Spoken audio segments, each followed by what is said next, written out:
नमस्कार. आज मी तुम्हाला एक खूप इंटरेस्टिंग गोष्ट सांगणार आहे, पण गोष्ट जेवढी इंटरेस्टिंग आहे तेवढीच महत्त्वाची सुद्धा आहे, त्यामुळे व्हिडिओ शेवटपर्यंत नक्की बघा. तर आज मी एका डॉक्टरांच्या व्हिडिओमध्ये पाहत होते ज्यांनी त्यांच्या एका ब्रेस्ट कॅन्सर पेशंटला ट्रीट केलं होतं.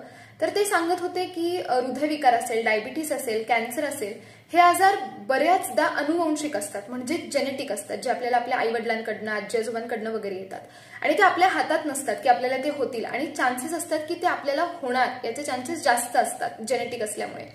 तर त्याच्यासोबतच अजून एक टर्म येते, ती म्हणजे एपिजेनेटिक्स. आणि एपिजेनेटिक्स म्हणजे आपली लाईफस्टाईल, आपण कसं राहतो, आपण काय खातो, आपला व्यायाम कसा आहे, आपण मेंटल स्ट्रेस, मेंटल हेल्थ आपण कशी मॅनेज करतो, आपण कसे पॉझिटिव्ह राहतो, आपण विचार कसे करतो, ह्या सगळ्या गोष्टी आपले जे जेनेटिक डिसऑर्डर्स असतात याच्यावर प्रभाव पाडत असतात.